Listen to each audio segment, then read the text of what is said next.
You know, some stories are kind of like secret messages sent from the past. On the surface, they might look pretty simple, but if you know how to look, really look, you'll find they're absolutely packed with revolutionary ideas, just hiding in plain sight. So that's really the big question we're tackling today. We're going to look at two short stories from way back at the end of the 19th century. And yeah, they seem pretty straightforward, but trust me, they are doing something incredibly subversive. So let's dive right in.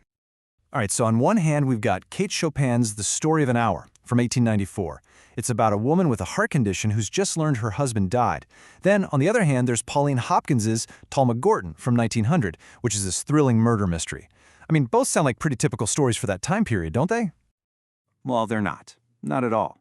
These writers were using fiction as a weapon, really, a tool to push back against the super rigid social rules of their day. To get their real messages, we just need the right toolkit to read between the lines. And it all starts with one of the most important questions you can ever ask about a story. So, this brings us to our very first tool, figuring out who is telling the story and, just as important, why. Believe me, the choice of a narrator is never, ever an accident. This whole idea is called the narrative frame. Think of it like the camera lens through which we see the entire story. And if we take a close look at that lens, we can start to see what the author's hidden agenda might be. So, how does this play out in our mystery story? Well, take Talma Gordon. The story is about a mixed-race woman who's been accused of murder. But here's the thing. It's not told by Talma. Nope. The author, Pauline Hopkins, has the whole tale told by Talma's husband, a prominent white doctor to his buddies at an all-white men's club. Kind of strange, right? Just stop and think about what that choice implies. Back then, whose voice actually carried weight? Whose story would people believe? By making us hear Talma's story through the filter of a privileged white man, Hopkins is showing us the harsh truth about who society considered a credible witness.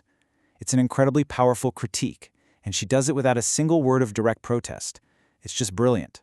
And look, this wasn't some kind of accident. It was a calculated, deliberate strategy.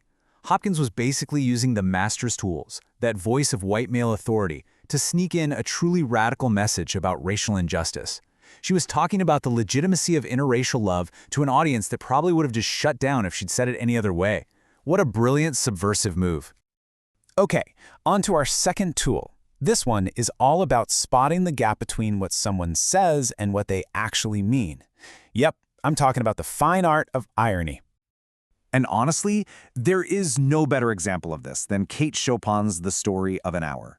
This story is so short, but it is an absolute powerhouse of irony.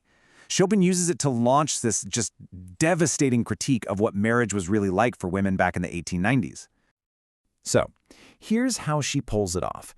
The story kicks off by telling us that the main character, Louise Millard, has heart trouble, and everyone around her is so worried that her weak heart can't handle the news of her husband's death. But see, Chopin is giving us a little wink here. Her heart trouble isn't physical, it's spiritual. It's the ache of a life that's been totally repressed.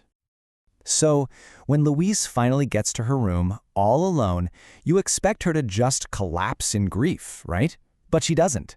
Instead, after that first wave of shock, something completely different washes over her. This incredible, exhilarating feeling of liberation. She suddenly realizes that without her husband, her life is finally her own. She is free. But then comes the twist. Her husband, who it turns out was never even in the accident, just casually walks through the front door. Louise sees him, and she collapses. And the story ends with this incredibly famous, deeply ironic line from the doctors. They say she died from the shock of overwhelming joy. But it wasn't joy. It was the exact opposite. She died from the absolute horror of seeing her newfound freedom, that beautiful, perfect, hour-long dream of an independent life, just vanish in a single instant. The joy didn't kill her. The loss of that joy. That's what did it. And that, right there, is the devastating power of Chopin's irony. So why? Why did these authors have to be so clever, so indirect with their messages? Well, to get that, we really have to understand the world they were living in. The 1890s were an incredibly restrictive time. For women, marriage was often a gilded cage, a form of confinement. And for African Americans, this was the height of the Jim Crow era, with just brutal racial prejudice.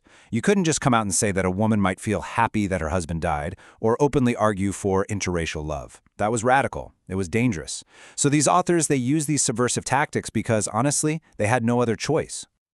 So, here's your reader's toolkit.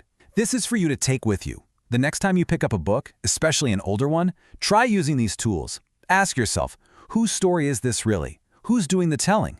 Listen for that irony, for those double meanings. And always, always think about the world the author was writing in. I promise you'll be amazed at the hidden messages you start to find.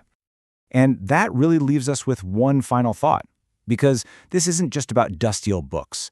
This kind of subversive storytelling is absolutely alive and well today. So think about it. What are the stories of our time, the books, the movies, the TV shows, that are using these exact same tools to hide radical messages, just waiting for us to find them?